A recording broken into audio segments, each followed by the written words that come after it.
Greetings to all of you, welcome back. तो हमने electrodynamics का चैप्टर शुरू किया हुआ है, जिसे हम करंट इलेक्ट्रिसिटी भी कहते हैं।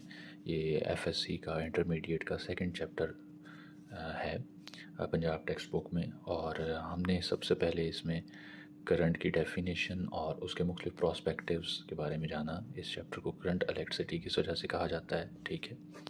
और हमने जाना कि करंट के सोर्सेज क्या हैं और उसके कुछ इफ़ेक्ट्स, जिस तरह टेम्परेचर इफ़ेक्ट और उस तरह के दूसरे इफ़ेक्ट्स हमने देखे। ये सारा कुछ हम कर चुके हैं।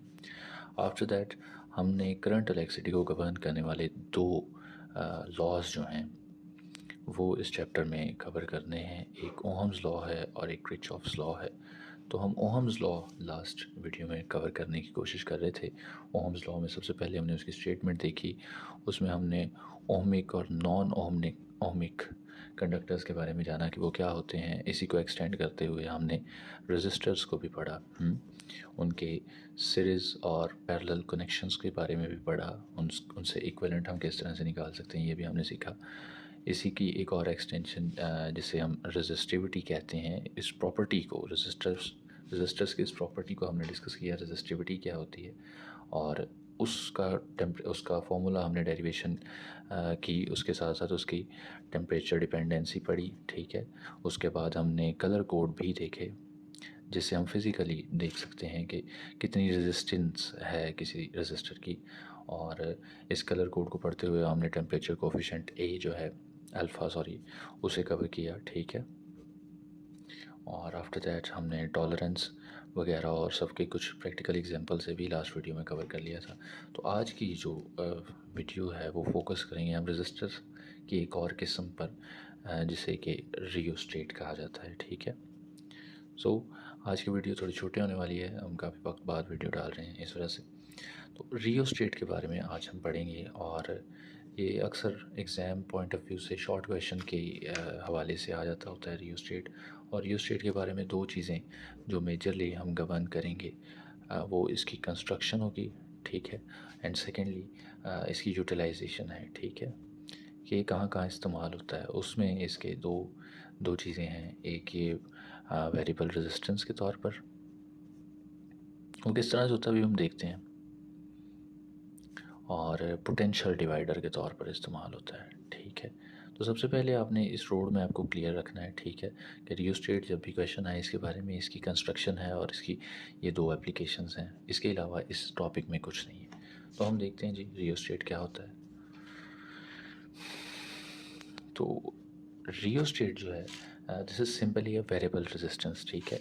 तो इसकी कंस्ट्रक्शन किस तरह से होती है और सारी चीज़ें किस तरह से हैं, आपके सामने बनाने का मकसद ये होता है कि बाद में आप भी उसको रिपीट कर सकें, ठीक है, एग्ज़ाम में या अपने टेस्ट वगैरह में या अपनी प्रैक्टिस में, ठीक है। तो देयर इज़ अ सिलेंडर जो कि इंसुलेटिंग सिलेंडर होता है, ठीक है।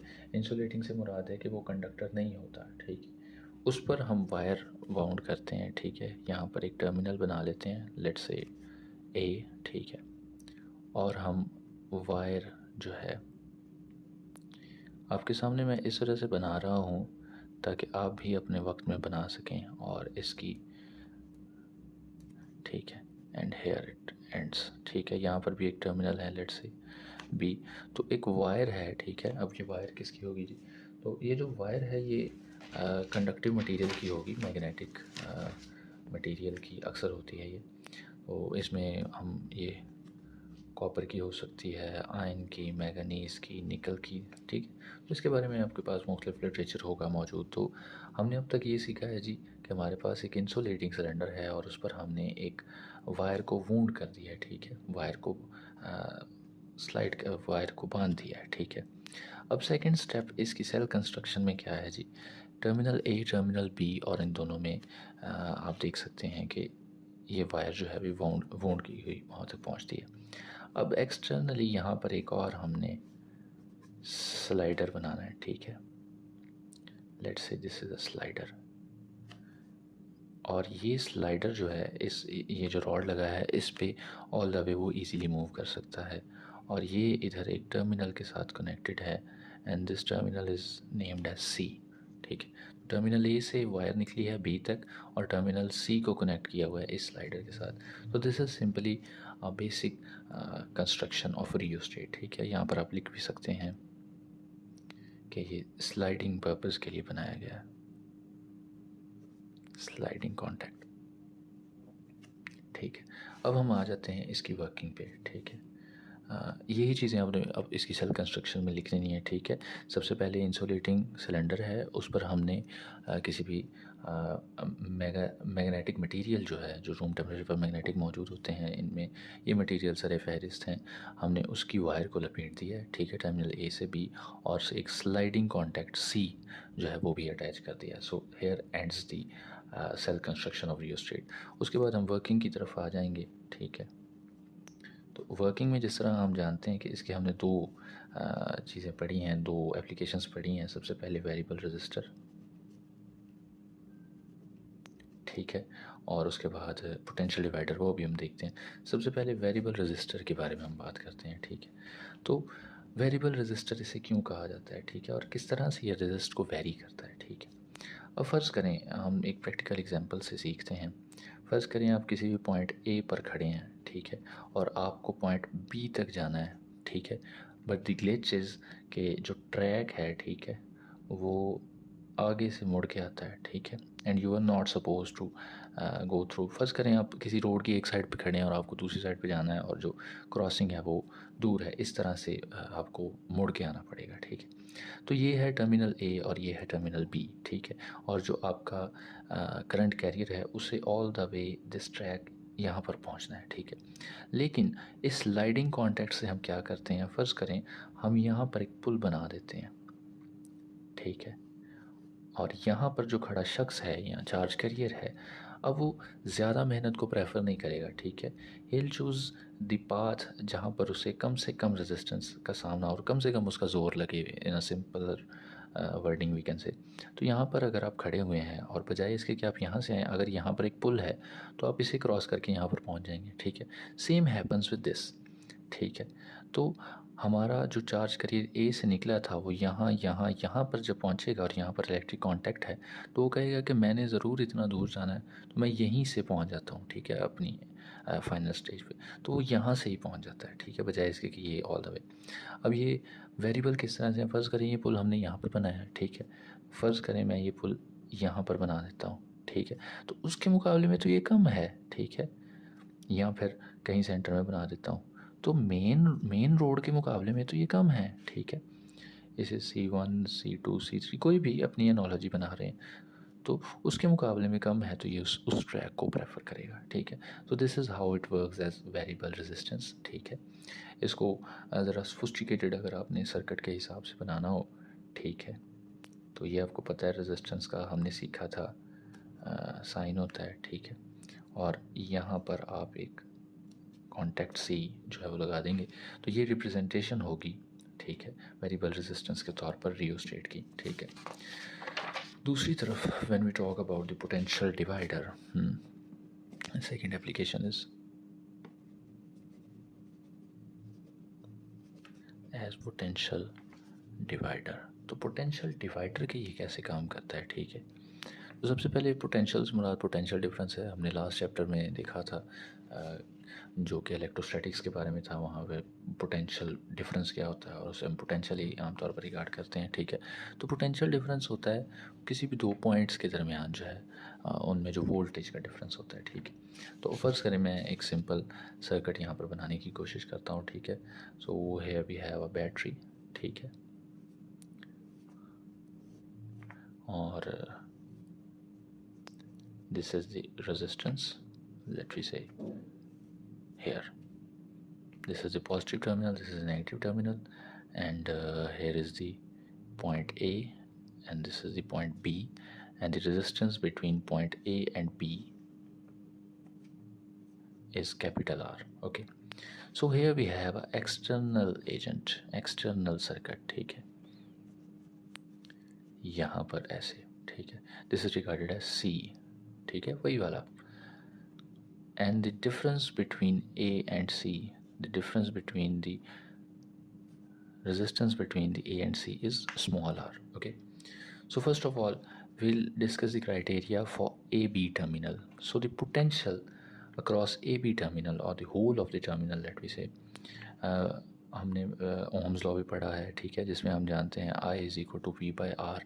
और अगर हम इसी एनालॉजी को वोल्टेज के लिए रखें, ठीक है, तो V is equal to I R, ठीक है। तो ये V जो है ये टोटल है, अगर मैं इसे V ए बी कह दूँ, A B, and this current is the total current, ठीक है, and this resistance is the resistance between A B. Okay, यहाँ तक ठीक है। अब फ़र्ज़ करें अगर मैं यही पोटेंशियल काउंट करना चाहूँ ए सी के दरमियान में, और तो क्या क्राइटेरिया होगा, ठीक है, ए बी के दरमियान में। आमतौर पर अगर आप डायरेक्शन ले रहे हैं, ट्रिवियल डायरेक्शन या नेटिव डायरेक्शन जो पॉजिटिव से नेगेटिव है, तो हम इसको रिगार्ड करेंगे। और अगर आप इलेक्ट्रॉनिक डायरेक्शन ले रहे हैं, ठीक है, चार्जेस की नेगेटिव से पॉजिटिव, फिर आपको ये टर्मिनल के नाम चेंज करने पड़ेंगे, ठीक है। So this is for the analogy to understand, ठीक है, आप अपनी बुक के हिसाब से देख सकते हैं। So the difference between A C, potential difference between point A and C will be I will stay as is it, and the resistance here is the total resistance, लेकिन इन दोनों के दरमियान में हमारे पास ये जो स्मॉल रेजिस्टेंस है वो है, ठीक है। अब ये जो हम जानते हैं कि करंट जो है ये डिपेंड करता है कि उनमें डिफरेंस, वोल्टेज डिफरेंस कितना है, ठीक है। तो हमें इसे भी खोल के लिखना पड़ेगा स्पेसिफिकली इसके लिए, ठीक है। तो अगर हम इस एनालॉजी को यूज़ करें तो V A C is equal to V over R, the formula that we have read earlier, multiplied by R. Okay, so VAC, we can also regard this as VAB, as it is a total voltage और total potential difference। अगर हम इसको थोड़ा सा rearrange करें, R over R, and this VAB will be written here। so यहाँ पर देखने वाली बात है, ये देखें कैपिटल आर जो है, ठीक है, ये ज़्यादा लेंथ को कवर कर रहा है, ठीक है। और हमने पढ़ा था कि रेजिस्टेंस जो है has a direct relation with length, ठीक है। तो ये चूँकि ज़्यादा ट्रैक फॉलो कर रहा है तो रेजिस्टेंस ज़्यादा होगी, एंड दिस इज़ ऑब्वियस कि कैपिटल आर तो स्मॉल आर से ज़्यादा ही होगा। एक उस चार्ज को ये पूरी रेजिस्टेंस गुजर के आना पड़ रहा है, और एक ये थोड़ी रेजिस्टेंस गुजर के ही उसने अपने टर्मिनल पॉइंट पे पहुंच जाना है। सो ये छोटा है, ठीक है, और ये बड़ा है, ठीक है। अब आप कोई भी ऐसी कसर ले लें, कोई भी ऐसी रेशो ले लें जिसमें जो नॉमिनेटर छोटा है, डिनोमिनेटर बड़ा है, तो उसकी जो उसका जो आंसर है वो फ्रैक्शंस में होगा, 0 पॉइंट समथिंग में होगा, बहुत कम होगा, ठीक है, बहुत माइन्यूट होगा। तो इस फॉर्मूले से हम ये देख सकते हैं, ठीक है, फिज़िकली, कि जो हमारा टोटल वोल्टेज था, टोटल पोटेंशियल, मुझे पोटेंशियल लफ्ज़ इस्तेमाल करना चाहिए, तो टोटल पोटेंशियल जो था, अब उसको हम मल्टीप्लाई करेंगे किसी भी बहुत छोटी रकम के साथ, लेट्स से 0.5 और 0.8 के साथ, तो वो उससे कम ही जवाब देगा, ठीक है। यहाँ पर कुछ बच्चों में बड़ी एनालॉजी होती है जी, कि वो एक वैल्यू है उसके साथ हम कुछ भी मल्टीप्लाई करेंगे तो वो बड़ा ही होगा। सो दिस होल्ड्स जब आपकी आपकी जो मल्टीप्लिकेटिव जो मल्टीप्लिकेशन है वो 1 से ऑनवर्ड स्टार्ट हो, ठीक है। 1 पोटेंशियल को 1 से मल्टीप्लाई करेंगे तो यही भी ए बी आएगा, 2 से करेंगे या 1.5 से करें तो ज़्यादा जवाब आएंगे, लेकिन अगर आप 1 से कम से करेंगे, आप प्रैक्टिकली करके भी देख सकते हैं, तो उस एग्जैक्ट वैल्यू से कम जवाब आएंगे। सो उसने क्या किया, पोटेंशियल को डिवाइड कर दिया, ठीक है, इस टोटल पोटेंशियल को कम कर दिया, ठीक है, पोटेंशियल को कम कर दिया। और ये डिपेंडेंट किस पे है जी, इस स्लाइडिंग टर्मिनल पे, ठीक है। अब ये थोड़ा और ऊपर होगा तो ये और कम होगी, ये थोड़ा और आगे होगा तो ये ज़्यादा होगी, ठीक है। So this potential divider is dependent upon the sliding terminal, ठीक है। तो ये रियोस्टेट की एप्लीकेशन है एज पोटेंशियल डिवाइडर, ठीक है। तो इस टॉपिक में यही था, इसके अलावा कुछ भी नहीं है। ये अक्सर शॉर्ट क्वेश्चंस वगैरह के हवाले से आ जाता है, लेकिन इसे सीखना बहुत ज़रूरी है। इसी फॉर्मूले की और कुछ एनालॉजीज़ भी हैं, ठीक है। हमने एक तो ये पढ़ ली है ना, ठीक है, और इसके अलावा ये अंदर आ जाएगा V ओवर कैपिटल R। अच्छा, अक्सर बच्चे ये कहते हैं सर आपका R जो स्मॉल r है और V जो है वो मिक्स हो जाता है, तो अपने इस चीज़ का ख्याल रखना है कि मैं बोल क्या रहा हूँ लिखते हुए, ठीक है। और इस R को हम बाय रख देंगे, ठीक है। तो ये कोई भी एनालॉजी हो सकती है, लेकिन फ़िज़िकल मीनिंग हमने उसके देख लिए हैं, फ़िज़िकल इंटरप्रिटेशन हमने देख ली है, और यही चाहिए एग्जामिनर को, ठीक है। थैंक यू वेरी मच जी। Stay tuned till the next video. मिलते हैं जी। Keep vibing.